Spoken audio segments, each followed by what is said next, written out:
नमस्कार दोस्तों। इस वीडियो में हम लोग आज जानेंगे कि कैसे लाल किताब में सिर्फ एक प्लैनेट की प्रिडिक्शन जो है वो चेंज हो सकती है और सिर्फ एक प्लैनेट की प्लेसमेंट बदल जाने से चार्ट में किस हद तक डिफरेंस आ जाता है। ये जो कुंडली आपको सामने नजर आ रही है इसमें आप देख पा रहे हैं कि जुपिटर जो है वो फोर्थ हाउस में और चंद्रमा जो है वो 11वें घर में। तो यहाँ पर बृहस्पति और चंद्रमा ने एक्सचेंज कर रखा है। यहां पर क्या होगा, चंद्रमा जो है वो लिक्विड कैश का कारक है।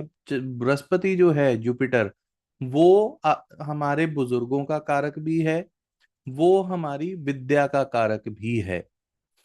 तो लाल किताब के अकॉर्डिंगली हम लोग ये जानते हैं कि बृहस्पति विद्या का कारक है और चंद्रमा विद्या से कमाई हुई दौलत है। तो जब ये दोनों एक्सचेंज में है तो क्या होगा कि विद्या से दौलत कमाई गई। क्यों? क्योंकि फोर्थ हाउस सुख स्थान है और 11वां घर लाल किताब के अकॉर्डिंगली इनकमिंग का घर है, यानी आने का रास्ता। हमारी लाइफ में जो भी चीजें आती हैं वो 11वें घर से आती हैं। तो यहाँ पर गुरु और चंद्रमा का 11वें घर का एक्सचेंज होने के नाते ये कुंडली वाला इंसान अपनी विद्या से अच्छी खासी धन दौलत कमा लेगा।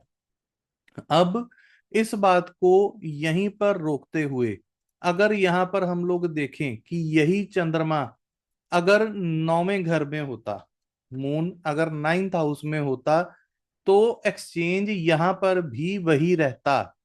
यानी बृहस्पति के घर में चंद्रमा, चंद्रमा के घर में गुरु। तो ये दोनों एक्सचेंज में यहां पर भी हैं, लेकिन यहां पर प्रिडिक्शन का फर्क होगा। क्या फर्क होगा? 9वां घर यहां पर बुजुर्गों का है और चौथा घर सुख स्थान है। तो ऐसे इंसान को अपने बुजुर्गों से गोल्ड यानी सोना नसीब होगा। बृहस्पति सोने का कारक भी है और विद्या से पैसा यहां पर भी हो सकता है, लेकिन वो विद्या बुजुर्गों की दी हुई विद्या होगी, बुजुर्गों से सीखी हुई कोई विद्या होगी। क्योंकि हाउस एनर्जी जो है वो डिफरेंस हो गया।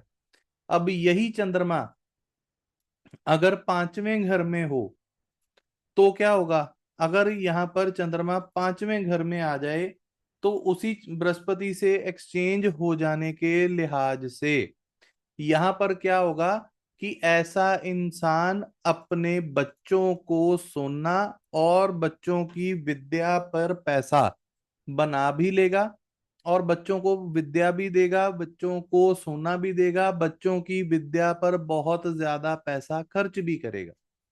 तो हाउस एनर्जी चेंज हो जाने के नाते यहां पर बहुत ज्यादा फर्क आ जाता है प्रिडिक्शन में। ये है एक्सचेंज की बात। अब बात करते हैं बिल मुकाबिल की।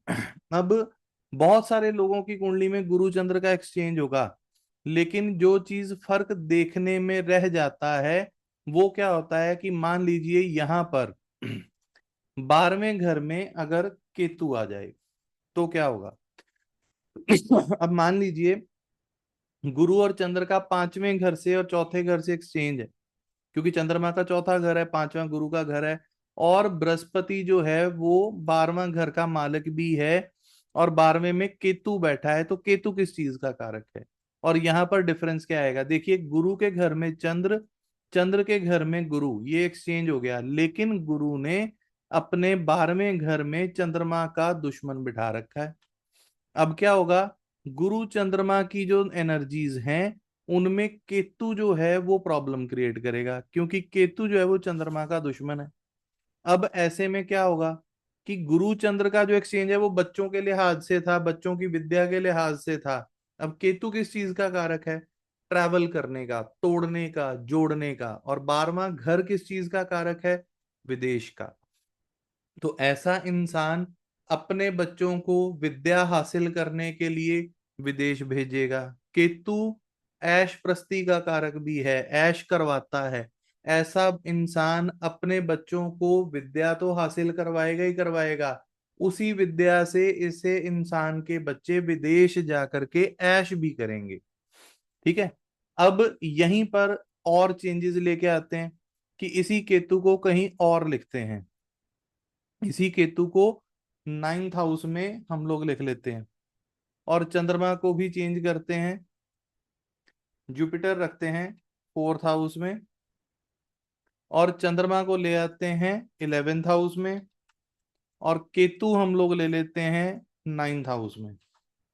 तो अब यहां पर क्या होगा, अब यहां पर देखिए कि दोबारा गुरु और चंद्रमा का एक्सचेंज तो यहां पर भी है, लेकिन 9वें घर में केतु है जो कि चंद्रमा का दुश्मन है, और 9वां घर गुरु का भी है, यानी कि फिर गुरु ने अपने घर में केतु को बिठाया जो कि चंद्रमा का दुश्मन है। तो अब यहां पर क्या होगा कि गुरु और चंद्र का एक्सचेंज, यानी ऐसा इंसान अपनी विद्या से दौलत कमाएगा, लेकिन 9वां केतु ने चंद्रमा को खराब कर रखा है। तो ऐसे में क्या होगा कि ऐसे इंसान के बुजुर्गों ने काफी पैसा खराब किया होगा, या बुजुर्गों के थ्रू काफी ज्यादा नुकसान बुजुर्गों के हो गए होंगे, या ऐसे इंसान के बुजुर्ग किसी शहर से नुकसान खा करके किसी दूसरे शहर में जाके बसे होंगे। क्यों? क्योंकि चौथा घर सुख स्थान, रहने का घर, 11वां घर इनकमिंग का, फायदे का, जिसे ग्रहण लगा केतु की वजह से, इसे बिल मुकाबिल बोलते हैं। यानी गुरु और चंद्र दोस्त हैं, लेकिन एक दोस्त ने अपने घर में दूसरे का दुश्मन बिठा रखा है, इसे बिल मुकाबिल बोलते हैं।